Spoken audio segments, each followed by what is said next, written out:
మత్తయి 5వ అధ్యాయం నుండి 7వ అధ్యాయం చివరి వరకు చూద్దాము. ప్రభువైన యేసు మొదటిసారి జన సమూహములతో శిష్యులతో చెప్పిన మాటలు.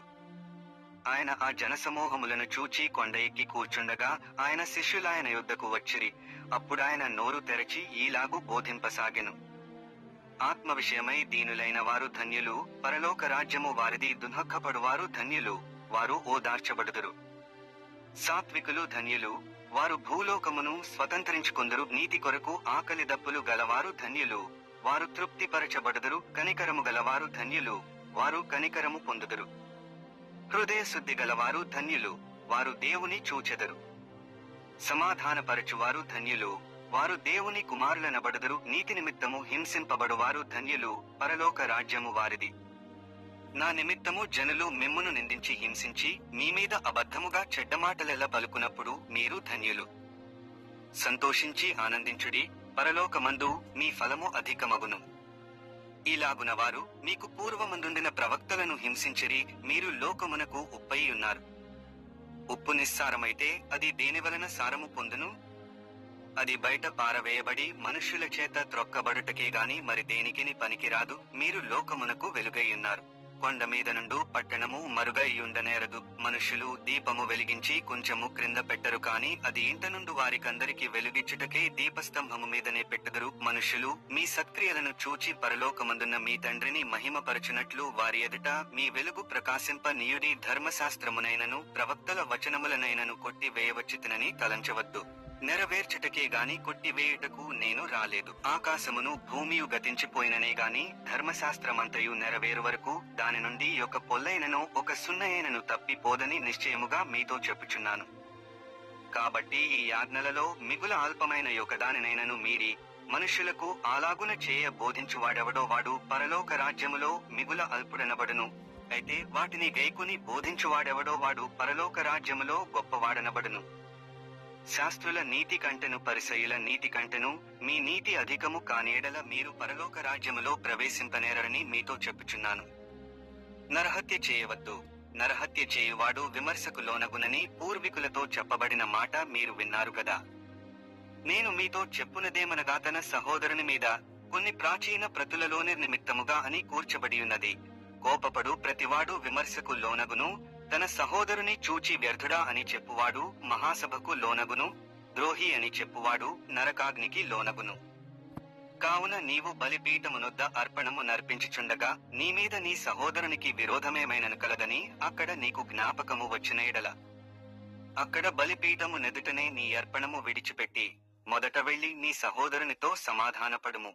అటు తరువాత వచ్చి నీ అర్పణము నర్పింపుము. నీ ప్రతివాదితో నీవును త్రోవలో ఉండగానే త్వరగా వానితో సమాధానపడుము. లేని ఎడల ఒకవేళ నీ ప్రతివాది నిన్ను న్యాయాధిపతికి అప్పగించును, న్యాయాధిపతి నిన్ను బంట్రౌతుకు అప్పగించును, అంతటా నీవు చెరసాలలో వేయబడుదువు. కడపటి కాసు చెల్లించు వరకు అక్కడ నుండి నీవు వెలుపలికి రానేరవని నీతో నిశ్చయముగా చెప్పుచున్నాను. వ్యభిచారము చేయవద్దని చెప్పబడిన మాట మీరు విన్నారు గదా. నేను మీతో చెప్పునదేమనగా ఒక స్త్రీని మోహపు చూపుతో చూచు ప్రతివాడు అప్పుడే తన హృదయమందు ఆమెతో వ్యభిచారము చేసిన వాడగును.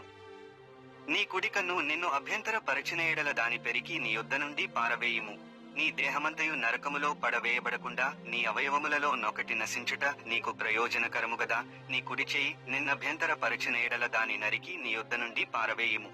నీ దేహమంతయు నరకములో పడకుండా నీ అవయవములలో ఒకటి నశించుట నీకు ప్రయోజనకరము గదా. తన భార్యను విడనాడువాడు ఆమెకు పరిత్యాగ పత్రిక ఇయ్యవలెనని చెప్పబడియున్నది గదా. నేను మీతో చెప్పునదేమనగా వ్యభిచార కారణమును బట్టిగాక తన భార్యను విడనాడు ప్రతివాడును ఆమెను వ్యభిచారిణిగా చేయుచున్నాడు. విడనాడబడిన దానిని పెండ్లాడువాడు వ్యభిచరించుచున్నాడు. మరియు నీవు అప్రమాణము చేయక నీ ప్రమాణములను ప్రభువునకు చెల్లింపవలెనని పూర్వీకులతో చెప్పబడిన మాట మీరు విన్నారు గదా. నేను మీతో చెప్పునదేమనగా ఎంత మాత్రము ఒట్టు పెట్టుకునవద్దు. ఆకాశము తోడనవద్దు, అది దేవుని సింహాసనము. ఓ భూమి తోడనవద్దు, అది ఆయన పాదపీఠము. యెరూషలేము తోడనవద్దు, అది మహారాజు పట్టణము. నీ తల తోడని ఒట్టు పెట్టుకునవద్దు. నీవు ఒక వెండ్రుకనైనను తెలుపుగా గాని నలుపుగా గాని చేయలేవు. మీ మాట అవునంటే అవును, కాదంటే కాదు అని ఉండవలెను.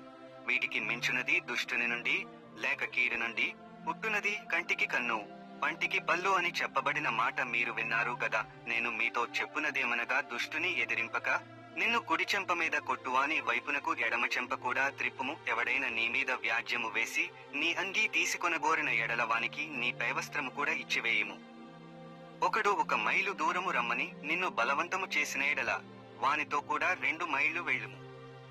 నిన్ను అడుగువానికిమ్ము, నిన్ను అప్పు అడుగ గోరువాని నుండి నీ ముఖము త్రిప్పుకొనవద్దు. నీ పొరుగువాని ప్రేమించి నీ శత్రువును ద్వేషించుమని చెప్పబడిన మాట మీరు విన్నారు గదా. నేను మీతో చెప్పునదేమనగా, మీరు పరలోకమందున్న మీ తండ్రికి కుమారులై యుండునట్లు మీ శత్రువులను ప్రేమించుడి. మిమ్మును హింసించు వారి కొరకు ప్రార్థన చేయుడి. ఆయన చెడ్డవారి మీదను మంచి వారి మీదను తన సూర్యుని ఉదయింపజేసి నీతిమంతుల మీదను అనీతి మంతుల మీదను వర్షము కురిపించుచున్నాడు. మీరు మిమ్మును ప్రేమించు వారినే ప్రేమించిన ఎడల మీకేమి ఫలము కలుగును? సుంకరులను అలాగు చేయుచున్నారు గదా. మీ సహోదరులకు మాత్రము వందనము చేసిన ఎడల మీరు ఎక్కువ చేయుచున్నదేమి? అన్యజనులను అలాగు చేయుచున్నారు గదా. మీ పరలోకపు తండ్రి పరిపూర్ణుడు గనుక మీరును పరిపూర్ణులు. మనుష్యులకు కనబడవలెనని వారి ఎదుట మీ నీతి కార్యము చేయకుండా జాగ్రత్తపడుడి. లేని ఎడల పరలోకమందున్న మీ తండ్రి యొద్ద మీరు ఫలము పొందరు. కావున నీవు ధర్మము చేయనప్పుడు మనుష్యుల వలన ఘనత నొందవలెనని వేషధారులు సమాజ మందిరములలోను వీధులలోనూ చేయులాగున నీ ముందర బూర ఊదింపవద్దు. వారు తమ ఫలము పొందియున్నారని నిశ్చయముగా మీతో చెప్పుచున్నాను. నీవైతే ధర్మము చేయనప్పుడు నీ ధర్మము రహస్యముగా నుండు నిమిత్తము నీ కుడి చేయి చేయనది నీ ఎడమ చేతికి తెలియక ఉండవలెను. అట్లయితే రహస్యమందు చూచు నీ తండ్రి నీకు ప్రతిఫలమిచ్చును. మరియు మీరు ప్రార్థన చేయనప్పుడు వేషధారుల వలె ఉండవద్దు. మనుష్యులకు కనబడవలెనని సమాజ మందిరములలోనూ వీధుల మూలలలోనూ నిలిచి ప్రార్థన చేయుట వారికిష్టము. వారు తమ ఫలము పొందియున్నారని నిశ్చయముగా మీతో చెప్పుచున్నాను. నీవు ప్రార్థన చేయనప్పుడు నీ గదిలోనికి వెళ్లి తలుపు వేసి రహస్యమందున్న నీ తండ్రికి ప్రార్థన చేయుము. అప్పుడు రహస్యమందు చూచు నీ తండ్రి నీకు ప్రతిఫలమిచ్చును. మరియు మీరు ప్రార్థన చేయనప్పుడు అన్యజనుల వలె వ్యర్థమైన మాటలు వచింపవద్దు. విస్తరించి మాటలాడుట వలన తమ మనవి వినబడునని వారు తలంచుచున్నారు. మీరు వారి వలె ఉండకుడి. మీరు మీ తండ్రిని అడుగక మునుపే మీకు అక్కరగా నున్నవేవో ఆయనకు తెలియను. కాబట్టి మీరీలాగు ప్రార్థన చేయుడి. పరలోకమందున్న మా తండ్రి, నీ నామము పరిశుద్ధపరచబడుగాక. నీ రాజ్యము వచ్చుగాక. నీ చిత్తము పరలోకమందు నెరవేరుచున్నట్లు భూమి యందును నెరవేరునుగాక. మా అనుదినాహారము నేడు మాకు దయచేయుము. మా రుణస్థులను మేము క్షమించియున్న ప్రకారము మా రుణములు క్షమించుము. మమ్మను శోధనలోకి తేక దుష్టుని నుండి లేక కీడు నుండి మమ్మను తప్పించుము. కొన్ని ప్రాచీన ప్రతులలో రాజ్యము, బలము, మహిమయు నీవయున్నవి. ఆమేన్ అని కూర్చబడియున్నది. మనుష్యుల అపరాధములను మీరు క్షమించిన ఎడల మీ పరలోకపు తండ్రియు మీ అపరాధములను క్షమించును. మీరు మనుష్యుల అపరాధములను క్షమింపకపోయిన ఎడల మీ తండ్రియు మీ అపరాధములను క్షమింపడు. మీరు ఉపవాసము చేయనప్పుడు వేషధారుల వలె దుఃఖముఖులై ఉండకుడి. తాము ఉపవాసము చేయుచున్నట్టు మనుష్యులకు కనబడవలెనని వారు తమ ముఖములను వికారము చేసుకొందురు. వారు తమ ఫలము పొందియున్నారని నిశ్చయముగా మీతో చెప్పుచున్నాను. ఉపవాసము చేయుచున్నట్టు మనుష్యులకు కనబడవలెనని కాక రహస్యమందున్న నీ తండ్రికే కనబడవలెనని నీవు ఉపవాసము చేయనప్పుడు నీ తల అంటుకుని నీ ముఖము కడుగుకొనుము. అప్పుడు రహస్యమందు చూచుచున్న నీ తండ్రి నీకు ప్రతిఫలమిచ్చును. భూమి మీద మీ కొరకు ధనమును కూర్చుకునవద్దు. ఇక్కడ చిమ్మెటయు తుప్పును తినివేయును, దొంగలు కన్నము వేసి దొంగిలెదరు. పరలోకమందు మీ కొరకు ధనమును కూర్చుకునుడి. అచ్చట చిమ్మెటైనను తుప్పైనను దాని తినివేయదు. దొంగలు కన్నము వేసి దొంగిలరు. నీ ధనమెక్కడ నుండునో అక్కడనే నీ హృదయము ఉండును. దేహమునకు దీపము కన్నే గనుక నీ కన్ను తేటగా ఉండిన ఎడల నీ దేహమంతయు వెలుగుమయమైయుండును. నీ కన్ను చెడినదైతే నీ దేహమంతయు చీకటిమయమై ఉండును. నీలోనున్న వెలుగు చీకటియే యుండిన ఎడల ఆ చీకటి ఎంతో గొప్పది. ఎవడును 2 యజమానులకు దాసుడుగా నుండనేరడు. అతడు ఒకని ద్వేషించి ఒకని ప్రేమించును, లేదా ఒకని పక్షముగా నుండి ఒకని తృణీకరించును. మీరు దేవునికిని సిరికిని దాసులుగా నుండనేరరు.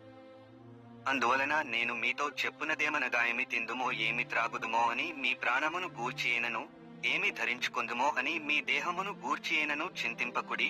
ఆహారము కంటే ప్రాణము, వస్త్రము కంటే దేహమును గొప్పవి కావా?